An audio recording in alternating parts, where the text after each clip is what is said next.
Welcome to the Fight Lawyer Podcast, where we discuss combat sports and the law. Our guest today is former LAPD detective and author of Murder Rap, Greg Kading. Greg, thanks so much for taking the time to do this. Oh, my pleasure. Happy to be here. Great. So why don't we begin with your career in law enforcement? You were in law enforcement for well over 20 years. How'd you get involved in the Tupac Shakur and Biggie Smalls cases? I was working, obviously for the LAPD, and the Biggie Smalls case was in the middle of the civil case that was being waged against the department, and the department was in a situation where they really needed to figure out who was behind the murders and solve it in order to deal with this secondary civil case. And so I got a phone call. Kind of had a reputation as a proactive investigator and understood the world of gangs and have been working homicide. And so I got a call to look at the cold case of Biggie Smalls. And so I accepted the challenge and then went over to Robbery Homicide Division where the case was being housed and started to build a team of investigators. And what was your career in law enforcement prior to that? Mostly I'd been working federal task forces with different agencies in the LA and Southern California area, and always focusing on narcotics, gangs, and homicide. So those were the three kind of specialty areas that I've invested most of my career in. And there was a corruption lawsuit that led to the task force creation. What was that all about? It was based loosely on the work of a previous investigator. There was a guy named Russell Poole, who was one of the initial investigators on Biggie Smalls back in 1997. He became disgruntled over what he perceived as resistance in the case, and so he left the job and published a book, and then that book fell into the hands of a civil rights attorney named Terry Sanders down in Louisiana, and he read the book, and of course, not knowing any better, he believed what was in the book and reached out to Biggie Smalls' mom and said, "Hey, based on what I'm reading here, there's a potential lawsuit that you might be interested in pursuing." And so that's what led to the court case. And it is a bit confusing in terms of your investigation and Russell Poole's investigation. That came well before you got involved, right?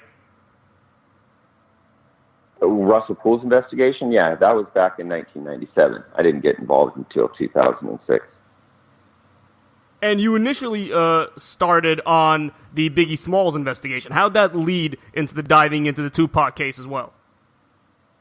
Well, there was always a suspicion that the two cases were linked together. There was a lot of similarities between the two crimes, and a lot of the names associated with both crimes, crossed over. And so it was no, stretch of the imagination to think that potentially they were connected. And so as we began to interview people, we substantiated that. We figured out that in fact they were connected, and that's how the Biggie case incorporated the Tupac case, and we started to work both of them jointly. So let's get into it. Obviously, these cases have been investigated for years now. What did you and your team do differently that led to the discovery of all this evidence?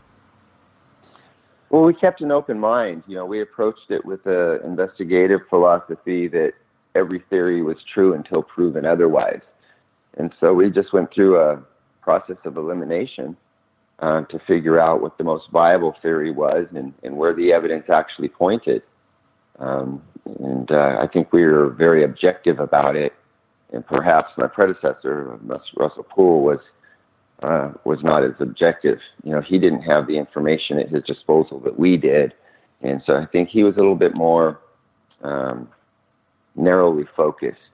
And I think that's probably what hampered his ability to see the truth. And in terms of the process, how did it work? Did you start with witnesses, video evidence? What did you start with, and how did it progress over time? Well, to start, you have to educate yourself on all of the investigative material that already existed. And there were volumes and volumes and volumes of it. I mean, just boxes and boxes of investigative material that had been developed over that nearly 10-year period of time. So we had to familiarize ourselves with all of that, and that was a daunting task in its own. And then once we did that, we said, all right, what hasn't been done? We know what the conventional investigative methods that have been already taken. We have to come up with something kind of new and hopefully effective, because at this point in time, it's a cold case, and most all the check boxes have been checked. We had to just become a little bit more innovative. And how'd you go about comprising your team and assigning them roles? Was it difficult to have people work together in this kind of investigation, considering it was so old? Yeah, I mean, it presents its own challenges, just as in any situation. You have different personalities and sometimes different agendas, and so you deal with all those kind of more personal issues. But from professionally, I just said I'm going to pick people that are subject matter experts in these particular niche areas that we need to know. I need somebody who really understands the world of guns and ballistics. So I got an ATF guy, and I need some help pursuing some of these narcotic avenues that we want to pursue. So I'm going to attach myself with people from the DEA. And then, of course, there's gangs. So I got to get guys that had historic gang intelligence, like Tim Brennan, who dealt with some of these people back in the 90s when the crimes had occurred. So it was kind of just a practical approach, get people who were in the best position to know things and come together and collaborate. Did you receive a lot of help or any pushback or any resistance from the LAPD or anybody working on behalf of Los Angeles? No, not at all. As a matter of fact, we had an open door and a green light to do just about anything that we needed to do. I mean, the LAPD was very, very, they were very, very emphatic about getting the case solved in one way or another. And they were ready to deal with the fact that potentially we were going to find out that cops were involved and there would be these issues. So they understood that going in. They gave us a green light and just said, figure out where it leads, get to the heart of the matter. And so there was no resistance. It was actually the opposite. And the primary issues you encountered, at least it seemed, were these disagreements at the corporate level, somewhat, between Bad Boy Records and Suge Knight, and also at the street level between some of the various gangs involved. How did those two merge in your investigation? Well, for Suge Knight, he affiliated himself with guys that were ex-convicts and gang members from his neighborhood. And, of course, that was the image that he was trying to promote for Death Row Records. So it's kind of natural for him to kind of affiliate himself with these people that represented that world. And, there was, with Bad Boy and Sean Combs' association with the Crips, it was a little bit different. It was more out of a necessity. Bad Boy knew that when they came out here to the West Coast, they had to deal with Suge and his goons, and needed to get the same type of protection that those guys were offering to Suge, at the street level. And so for Sean Combs, he just became associated with these guys who were the enemies of his enemies. It's like that old saying, make the enemy of your enemy your friend. And that's how it kind of evolved for him. Now, your theory effectively suggests that Sean Combs was partially responsible for some of the events that led to the murders. He enlisted the help of certain members of gangs. Give us some background as to how that all played out. We found out about this association between Sean Combs and these Southside Crip gang members. And, of course, everybody knew about the history of conflict that had taken place between Sean Combs and Suge Knight, and between the Bloods and the Crips that they affiliated themselves with. And, of course, everybody knew of the conflict that was taking place between Tupac and Biggie. So, that set everything into its context. was this history of conflict at all those levels and between all those people. And how did that play out into Sean Combs enlisting the affiliations of gangs in order to effectively protect himself from what he thought was a target on his back? Well, it played out by him surrounding himself with these individuals, and it played out the way that you would suspect, or conflict.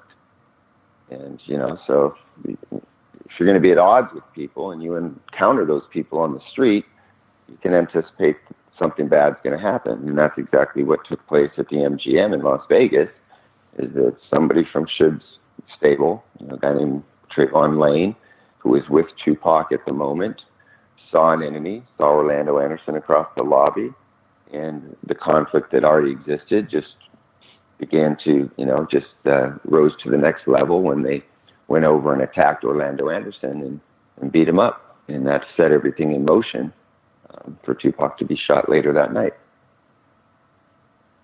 Now, and this may be naive, Sean Combs was a big name at the time already. He was famous.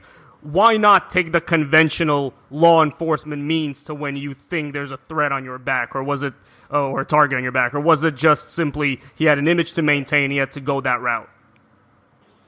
Yeah, it's more that, he had an image to maintain. I don't think that he ever expected it to rise to this level, on the streets. But, Sean Combs in 1996 was not the Sean Combs of 2018. He was successful, but nothing like what he is now. And, he was younger, less mature, probably less circumspect, and just figured he could deal with this stuff on that street level. So going to the police, you're promoting hip-hop music and everything that's kind of at that time anti-law enforcement and anti-establishment. And, that's the voice of the music and the songs that they're promoting. So how's it going to look for him to go out and say, hey, 911, please come rescue me from my problems. I need the police. And, effectively he would be perceived as a snitch. And it's going to be hard to promote the type of music that they're promoting and promoting his image if he's also being perceived as somebody who's just a crybaby who runs to the police when they have problems. And initially, the competing theories that you were confronted with were A, it was the Suge Knight theory, or B, the gang affiliation theory. Why were you so quickly able to rule out the Suge Knight theory at the outset of the investigation? Well, we didn't so quickly did it. I mean, there was a methodical approach to addressing that theory. But as we did, we saw that there was nothing shoring it up. There was nothing factual that would support the theory. And in fact, the evidence was doing the opposite. It was working against that theory. And so at some point in time, when you know that you can't connect dots, you don't continue to try to draw a picture. And, all of the information that theory was based on was erroneous and problematic. And so therefore, you have to set it aside and move on. Just on the face of it, you don't hire somebody to kill your close friend, your star artist, and then you sit right next to him during the onslaught of bullets. You don't place yourself in the line of fire if you're going to hire somebody to kill the guy sitting next to you. And it's just, that alone should raise some questions about the viability of that theory. That's exactly right. I always found that funny in terms of that theory. Now, what ultimately led you to Orlando Anderson? Well, he was always the top suspect in Tupac's murder because he, of course, was the one who had immediate motive. He had just gotten assaulted by Tupac Shakur and several other gang members from Suge's stable, And so you've already got motive. You have him at that place. You know that he's got the capabilities, that it's not beyond him to go shoot somebody, because he's been suspected of doing all types of other shootings and crimes, and was even a suspect on another murder. So he fit the profile of who would do it, and he had motive. So he was a natural, primary suspect from the beginning. But what locked us onto him was when his uncle, who was a co-conspirator in the murder, identified Orlando Anderson as the actual shooter and explained how Orlando Anderson retaliated along with the rest of their little crew in Las Vegas. So once we had that confirmation, we moved from theory to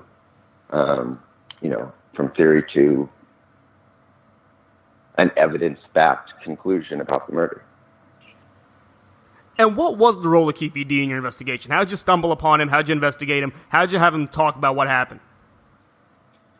So for Keefe D, we knew that he was related to Orlando, obviously. There was a family tie. We suspected that he was in Las Vegas. We knew that he was at the Peterson Auto Museum the night that Biggie Smalls got shot. So he was an extreme person of interest just by the nature of the fact he was at both, believed to be at both locations where these murders happened. And so we also knew that back in the 90s he had been approached and interviewed as a suspect, and he was not forthright and he was not cooperative. So we knew that we had to take a different approach in order to get him to, he's not just going to volunteer this information. We're going to have to compel him to talk. And so we developed a strategy, knowing that he is involved in interstate narcotic dealing. We developed a strategy to put him in a corner, essentially, and compel him to talk. And that's what we did. We built an airtight drug case against him, approached him, told him he was going to prison for the rest of his life, or he could sit down and cooperate with our murder investigation. And the murder of Biggie Smalls, which took place 6 months after that, you claimed that was retaliation orchestrated by Suge Knight. How'd you come about that conclusion? Well, once we got TPD talking, and he explained what had taken place the night of Biggie's murder, how he had approached Puffy and approached Biggie and, offered to provide additional security that night. And then he said, he knew that there was a bunch of members of the death row entourage that was at the location. So, Suge Knight had always been a suspect in the murder of Biggie because he had a reason to retaliate. He had been in the car right next to Tupac when Tupac was killed. And we know that the war started the very next day in Compton, which was evidence that it was the Southside Crips that had done that shooting. Why else would this war break out between the Mob Piru, the Bloods of Suge, and these Southside Crips? So, it was pretty apparent that Suge Knight was involved in the retaliation. We just didn't know exactly how it unfolded because we also were aware that he was in jail at the time that Biggie was shot. So he himself certainly could not have done it. So we had to kind of work through all of those, we had to work through all those issues to find out exactly how Suge Knight would have pulled that off if he had in fact been involved. Now, to the extent that you can answer this question, you've gathered all this evidence. No arrests have been made, obviously. No warrants issued. No prosecutions initiated. As you know, the probable cause standard is so low. You claim to have all this evidence, and even if some of the active participants are gone now, conspiracy allows for such a wide net. Why do you think nothing has been done in the courtroom, so to speak? So when you're thinking about something like this, you're not thinking about can we arrest him. It's can we successfully prosecute him? And that's the question that has to be answered. And if the DA in Las Vegas or in Los Angeles doesn't feel that they can successfully prosecute a billionaire icon with the ability to defend himself with $1 million lawyers, based on the word of a drug dealing, convicted gang member like KFD.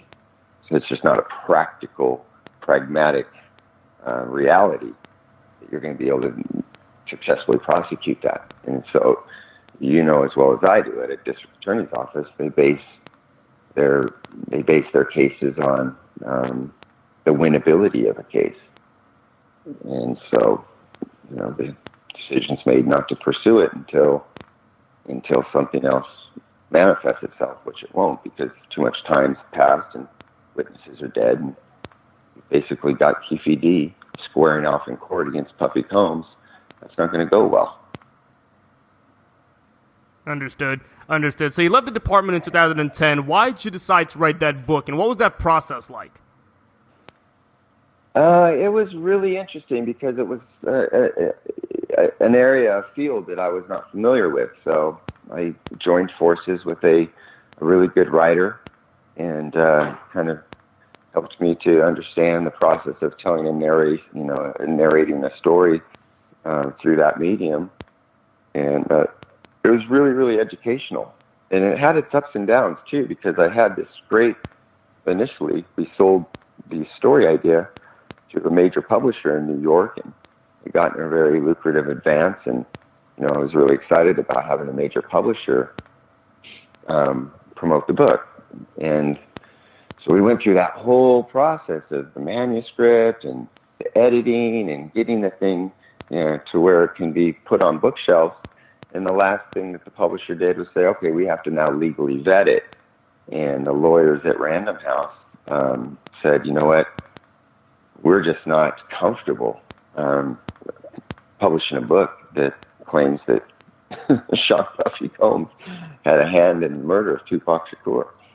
And so they said in good faith, they just didn't feel that, you know, because he's very litigious, and is it in your best interest to publish a book when you might spend the amount of money that you profit defending yourself against what's in that book? So for me, it was a real disappointing situation because, you know, I've invested my time and energy into this. And so I said, the hell with it. I'll just self-publish it. And then that took on a life of its own. And, you know, just one blessing after another, so to speak.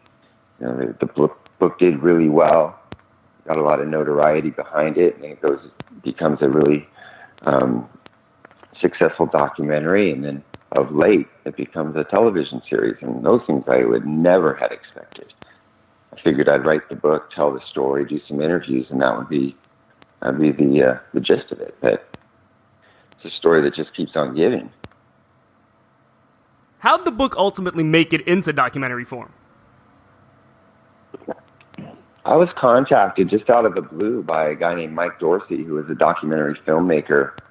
And he had read an article, I think a LA Weekly or some newspaper article. And he's a guy that just loves LA history, LA crime history. And so he saw this article and he reached out to me and said, hey, I'm really interested in this story. I love anything that has to do with cops and crooks in Los Angeles. Would you like to do a documentary?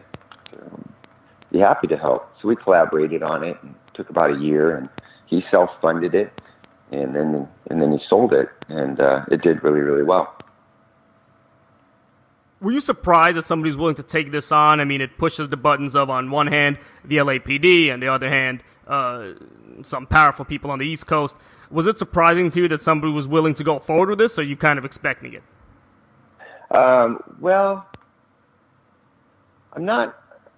I guess I'm not surprised. I knew that I wasn't going to get any pushback from the LAPD. You know, they didn't, you know, I'm telling a story based on the facts that we discovered when I was working for them. And there was no denying that. And so I knew that I wasn't going to have any issues with them. I understand they probably weren't happy about it. But at the same time, they benefit from it because we're exonerating them from this public perception that had long been held that they were involved somehow in the murder of Biggie Smalls and had been somehow involved in a cover-up. So we were able to conclusively exonerate them from those claims. But at the same time, you know, there's kind of an unwritten code that you don't talk about unsolved cases outside of the professional environment. And so it's a little bit of a double-edged sword. But I got no negative feedback at all from any of the people that we point fingers at. Nothing from Puffy other than what you would expect, and that's to say that it's ludicrous or whatever term he used. But no, it's been all people have been extremely receptive, and the story's been covered in every imaginable way and continues to be. I'm getting ready to go on like a little speaking tour just to talk about this case in Europe, and it's like, holy smokes, people just can't get enough of this. And, but there's nothing standing in the way, that's for sure. And then the documentary was made into film earlier this year. I know you're a producer on the film. How hands-on was your role in the production of Unsolved? I was very hands-on initially, like the initial collaboration with the show's creator, Kyle Long. We sat down extensively and just talked, and he'd start writing the script, and we'd make adjustments to the script. And so that pilot script, which is the basis for everything, we worked on, the two of us, exhaustively. And then once it was picked up for a series, then I was in a position to be part of the writer's room. So I would just sit in and listen to this team of writers and bounce things off each other and contribute the insights that they needed to tell the story from my experiences in working on the case. So I was involved daily. And then when we went into production and shooting, I would just be on set, and this is where I had no influence, or I'm just there to observe and to learn. But I would point out little things like, hey, maybe you should do it like this, and they would, sometimes they'd take your advice, sometimes they wouldn't. But my hands-on was mostly behind at the writing level. But once it went into production, that was left to the professionals who knew what they were doing, because that was uncharted territory for me. Did the production crew have to hire outside experts, law enforcement experts, or were you able to, obviously, due to your experience, satisfy that role? I could have satisfied that role, but they did bring on a guy that had more experience from the tactical perspectives. Like in the show, when you watch the cops run into a house doing a search warrant or a raid or something like that, we left that to a technical advisor named Chick Daniels, who had a long history of providing tactical consulting to the film industry. And so he was brought on as a consultant for those things, because he's much more he has much more insight. I didn't work those type of assignments. I wasn't one of those SWAT guys that that's a separate area of kind of law enforcement than the one that I went after as an investigator. So understood. Now, Suge Knight, yeah. He is facing some legal troubles now. He's in the papers all the time, and he's obviously looking at a trial at the end of September. Did any of those things lend any credence to any of the claims that you made in your book and in documentaries that followed? Well, I don't know. I mean, they're completely separate cases. Nothing that he's in trouble for now stems from his involvement in the murder of Biggie. At all. There's just nothing, there's no overlap, or there's nothing connecting those. But on a kind of more of a cosmic scale, you could say that, karma's catching up to him, and that, some of the deeds of his past are catching up to him. But we'll see here later on this year when he goes to trial how it's all going to play out. I don't think there's going to be, when you watch that trial, there will be zero, if any, reference to these cases that you and I are talking about. It's, his case stands on its own. Understood. Greg, it's been so great of you to join us. Where can people go to find out more about you, about the documentary, the film, how to get in touch with you? Yeah, so there's a Facebook page called Murder Rap, which is run by the documentary filmmaker Mike Dorsey. You can always communicate through there. You can get the book on Barnes & Noble or Amazon, an ebook or a hardcover, just the traditional, methods of of buying books. And then Unsolved, the series, is now on Netflix International. I think it should be coming to Netflix America here shortly. But yeah, so you can go to Unsolved, which is the name of the series, Unsolved: The Biggie and Tupac Murders, or the documentary Murder Rap that you can purchase through Amazon.